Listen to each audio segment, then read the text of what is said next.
Did I do that enough? You did great.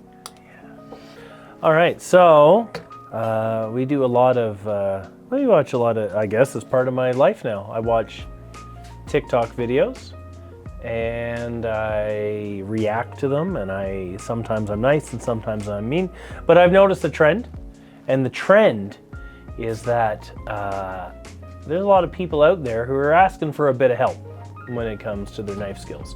And I've taught a lot of cut like a chef classes. I got a lot of years with a knife in my hand, and I think, I'm really hoping, fingers crossed, that this is a little more of a positive endeavor and we can maybe help some people out here.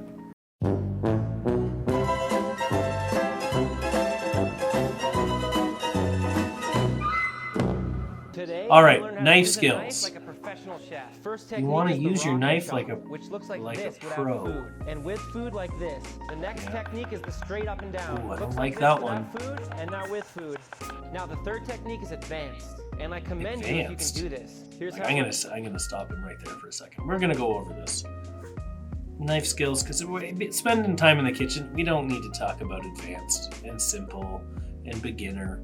This is all pretty basic stuff, and if you take your time, you'll get out of it okay. All right? Don't do anything you're not comfortable doing is a big thing. But yeah, he's vegetables like tomatoes, chilies. This guy's not building you up. Practice makes it perfect. You know I love you, Emma. He was doing okay until the end. No, I don't like that guy. But some of what he was saying makes a bit of sense. One thing I noticed, we talk about it a lot. Make sure you got a good grip on your knife. Don't hold it back here, okay? Hold on to the blade a bit. It gives you a little more control. You might not feel like you're doing the right thing. It might not always be comfortable, but give it a try. It's gonna help you out in the long run. One of the things he talked about, we're just gonna do this and kind of use pieces of the cucumber here. One of the ones he's talking about, rock chopping, rocking with your knife. Essentially, this is the motion. Think about the wheels on Thomas the Tank Engine. All right, they just go around. The tip never comes up. That's really good for when you're trying to work quickly, and accuracy is not the name of the game, right? You just want to hack this up. Maybe we're just going to throw this all, like we're going to make like a little cheater gazpacho. We're just going to cut it up small and jam it through a meat grinder or whatever. Throw it in the food processor, whatever. You're less concerned about consistency and more concerned about getting it done, right? Notice what my other hand is doing, right? You got that claw. We talk about that all the time. That's what's holding the food steady. My fingers are tucked in. I have a really strong feeling that that's going to be a trend today. It's tucking your fingers in and letting your knuckle guide your knife. Notice how the knife is always touching that knuckle. So long as you don't lift it too high, you'll never cut yourself, and you always know where the knife is. So rock chopping is easy. Don't expect to go as quick as I did in the beginning. It'll take some time. Now, the other one that he talks about that he called an advanced technique is just drawing the tip of the knife through. To be honest, I would never really do it that way. You got your elbow up all funny. You're just, and to what end, right? Like, I guess if you're trying to keep everything like kind of smushed together like that, I guess it's fun to like fan them out. Or then if they're all bunched together, you can then go back over them and rock chop them and kind of get like a really rough julienne or a matchstick kind of thing going. Maybe that's an argument for doing it that way. I would not normally reach for that. I don't like how it brings my elbow up too high. Maybe it's different if your knife is shorter for sure, but it's a bit of an unnatural motion for me. And then the one that I would never do is that kind of, a lot of people do this, you'll hear a lot of we used to do like mushroom races and stuff like that when I worked in the kitchen. Everyone would have like a 2-pound box of mushrooms and you would whack your way through them. To be completely honest, I never cut that way. I think it's really unsafe. You're asking to knock your knuckle off, okay? So if you don't want to rock, you don't want to do the draw through, I'm not even going to try to do it because I think I'm going to hurt myself. But I like the push-pull. right? It gives you a little more accuracy, and sure, things kind of bunch up on the knife, but you can brush them off easy enough, but you get a ton more control that way. Nothing dangerous about that. But going like that, like it even makes me nervous. I don't like even have my hand near it. Like that, it's just, some people can do it and they trust themselves, but I bet you they cut themselves more than I do. And when you're whacking your knife into the cutting board like that, it's not going to be good for the edge. You're going to roll it over a little like quicker than what you think. You know, one of the big things, someone comes into the store and they say, hey, my knife's not staying sharp as long as I think it should be. We bring them over to the cut station in the store and we give them a potato, give them a tomato, let them have a bit of see if we can give them a couple of pointers to get a little more out of their knife. So let's see what's up next. Oh, the broccoli. Okay. I see what they're doing. This also makes me nervous. But this is a different situation. This is worth talking about. I don't think you should do this. This person works in a food processing facility, right? They are cutting florets of broccoli for either a huge batch of something, or this is going to get packaged up, put into bags, whatever the case may be. You've no reason to cut broccoli like this, and I'll show you a better way. You know what, like sometimes you're cooking and you gotta do it quick because you got other stuff on the go. You got kids who have somewhere they need to be. You got something else to do. Maybe you don't like cooking. I don't know why you're watching this video if you don't like cooking, but maybe you don't and you're just trying to find a way to get things done faster. But safety is a big thing, right? So the way I do broccoli, it's not nearly as exciting.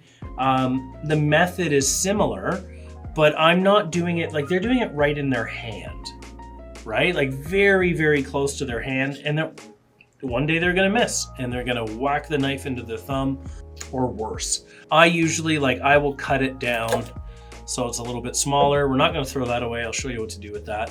And if we're looking for pieces that size, bite-sized pieces, we're just gonna stir fry them, saute them, whatever.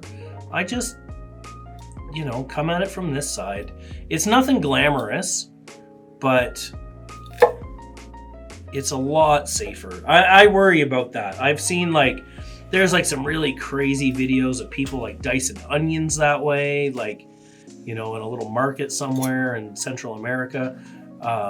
Really cool to watch, but I would never try to do that.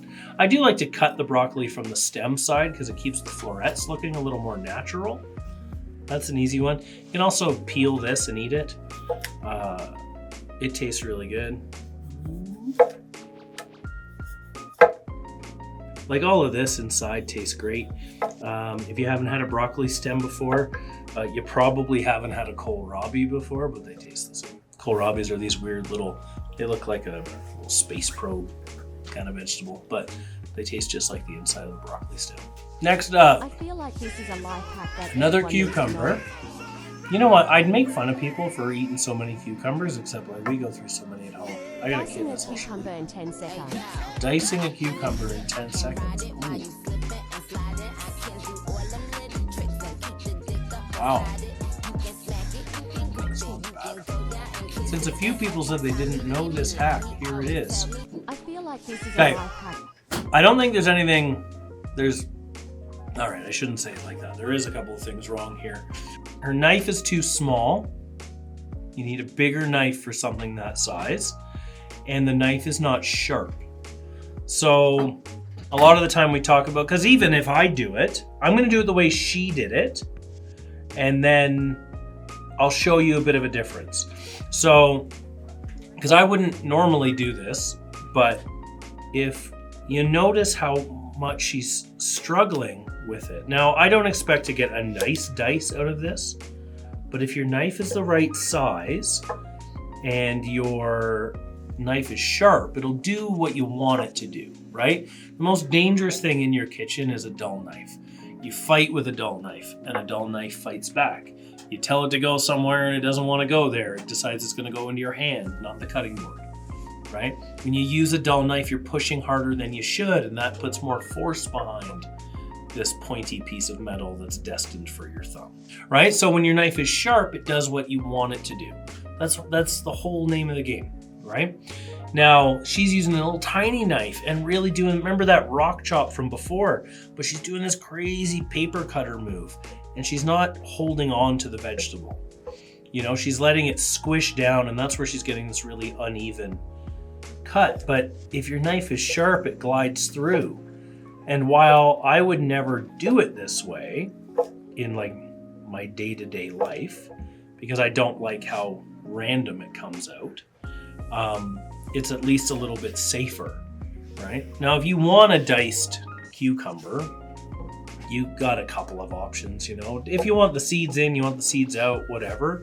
I would actually, it's not a dice because it's not going to be a cube, but I would cut these into little sticks, and they're just going to be a little more steady on the cutting board. Again, they're not perfect squares or anything, but at least they're a little more consistent, and it gives me an opportunity to kind of pinch them together and keep my hands safe. I'm not doing that paper cutter motion, right? Jesus, I almost cut myself just showing you what not to do. Lift it up and glide it through the food. Okay, even if I was doing a rock chop, like I'm gliding through. You're not forcing, right? It's not like some big pneumatic machine that just, you gotta glide it through. Otherwise, knives would be that long. They would just be long enough to cut exactly through the thing you're trying to cut through. But I think there's a big difference between the two. The technique isn't horribly different. All right, we've done broccoli. We've done a couple cucumbers. What's next? Back, guys. I'm going to show you how to cut up a watermelon. This is a male watermelon. As you can see, it's a little bit more oblong. And Oh, wow. He's offensive, too.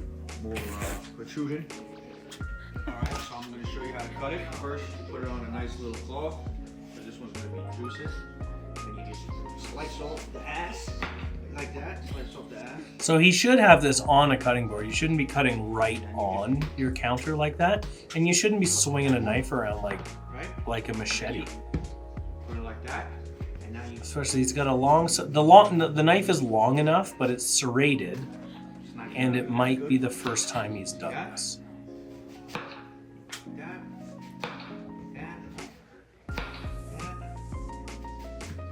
He's leaving a lot of... All right, I see what he's doing. He's not completely wrong, but he's lacking a bit of finesse. So we'll do this. A little bit. Oh, he's still going. I thought we were done. He's got more to say. Get all this stuff off. Yeah, we are. You know what? He might not be done, but we are. This goes on for a long time. All right, so we don't need to see how that ends because we might be implicated in something if we get to the end. Now, my watermelon's not as big as his, but the rules are going to be the same. All right, round things are dangerous when you were trying to cut them because they roll all over the place. So he got this part right. He took the top and bottom off. He had it on a towel because he was cutting right on his counter, I guess. Maybe he's trying to like save a mess. It didn't stop anything from moving around. But, you know, firm grip on here. This is a bigger thing, right? So we got to make sure we're sawing a little bit. Make sure you're letting the knife glide through, okay? So top and bottom off. He got that part right. And the idea was right, but like I said, he was kind of lacking a little bit of finesse there. We're not going to cut it in. We're going to use the curve of the fruit to tell us where the knife is going. We're not just going to whack it off like it's a coconut on the beach. You know, you ever see a guy do that? You go to a resort and he has the green coconut and whack, whack, whack, whack. And that's really fun to watch. And that guy's done that like 4 million times and he's at very little risk of hurting himself. I can't say the same thing for our friend here. I don't have a ton of faith there. So what we're gonna do, generally you use the front half of your knife for this job, and there is a fair bit of sawing. You can see in the top, this camera works. You can see in the top, there's the pink here, there's the white around it, and then the hard rind. We're gonna start in right behind, like where the white meets the pink, okay? And sawing and follow the curve. If you leave anything on, you can come back for it later. But you will get a better yield of your melon or squash or pumpkin or pineapple or whatever if you try to cut less off at one time. Now, instead of swinging the knife around, which is likely you got a better chance, like if you're goofing around like that, you're gonna break your knife, you're gonna hurt yourself. You're not gonna do a good job of what you're doing. But take your time, follow the curve a little bit. And yeah, using the front of the knife is the key here.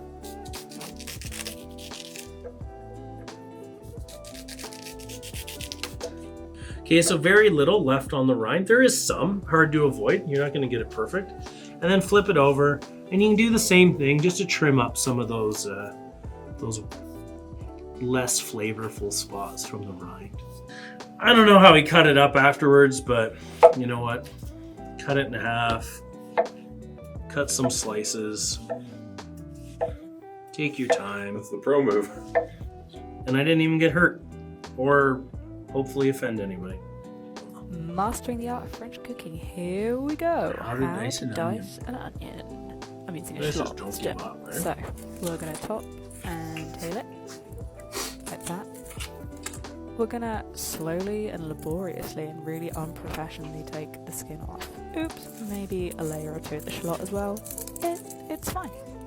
I No need don't to know worry where about they're it. doing this, but that's a rough. So we're going to go looking right cutting through the board. middle. And we're going to find the root. There she is. Lay the root to the Plastic left though of would be you good for the knife. and cut lengthwise, but not all of it. Leave like a couple millimeters. This one's the worst one yet. Then The most we're going to go dangerous. about halfway down Oh, you're it, not going to do it like that. horizontally, like that. And slice through it. Careful of your fingers. Look, I'm a mess.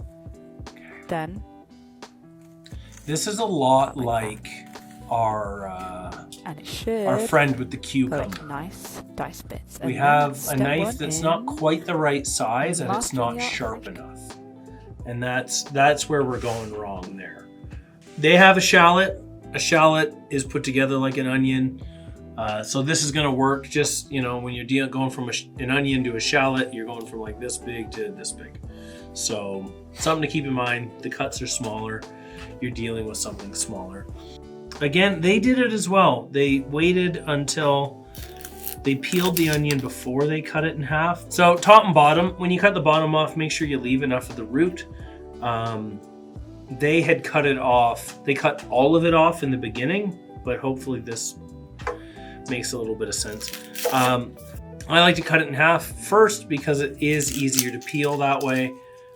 You could definitely peel an onion, but this, without cutting it in half first, but this lets you get under that layer. This person had actually cut it the way that I like to cut them, where you do those kind of parallel cuts to the cutting board. But essentially you got the root here, right? That's gonna hold everything together, right in there. You're gonna cut most of the way back there. Okay, so you're cutting like 85-90% of the way through the onion. And then a couple of those same cuts. Now, in that video, because their knife wasn't very sharp and it was so short, there was a lot of fighting with it in this part. If you're struggling here, I often tell people it doesn't, really at the end of the day, the consistency is the change in consistency is so minimal that if you're not comfortable doing that, don't do it. You're gonna miss, you're gonna hurt yourself. Take your time, see how it works for you. But when your knife's not sharp, don't even try it. So I'm sure you noticed before I did that our mic wasn't working. So we've time warped and we're gonna do it again today. Watching this made me realize I need to learn knife skills. Knife skills are the next thing I need to learn to take my cooking to the next level. I would say so. Yeah, so we got we talked about this a little bit already. We got a knife that's too little. We're not really holding it properly. There's more going on here than I thought at first. One hand is holding the cutting board, where both hands should be on the knife. Our knife's not really big enough, and it's likely not sharp. I think we better just get some garlic and do this ourselves. So here we go. So I've seen a lot of people this isn't that uncommon, right? Like we teach these cut like a chef classes in the stores, and you know, I've done this for quite a while, and this one is dangerous. One of the big things, like the first thing that's kind of like the underlying issue in this situation is that little white cutting board. While plastic cutting boards are perfectly fine for your knives, they're not going to cause any damage, that sort of thing.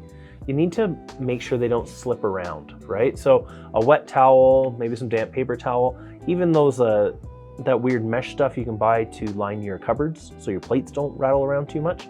That's all good, but you want to make sure you're working on a sturdy surface. Like these larchwood boards have little rubber feet, they don't move around. That's maybe the less obvious issue that this person's having. The other thing is they're not holding their knife properly, right? Now that's a little knife, it's very much not the right tool for the job. You might argue that this 240 Gyuto is maybe a little too big for a little job. I'm comfortable, you might not be. Get a 210, do a Santoku. Even a little 150 Gyuto would be good for this. You want a little bit of height, because what we're gonna do is rock the knife, but with like a pivot point. We're gonna use our other hand for the pivot point. They don't get to do that because one hand is making sure the cutting board's not working, and then they're just kind of up and down, banging the garlic around. So we wanna get the garlic down to a smaller point, right? Hold my knife, pinch grip on the blade, use my other hand, the knuckle to guide it, right? So once we get to that, we'll get it broken down a little bit. Okay, just normal chopping. But this is the part here where this would be really helpful for them.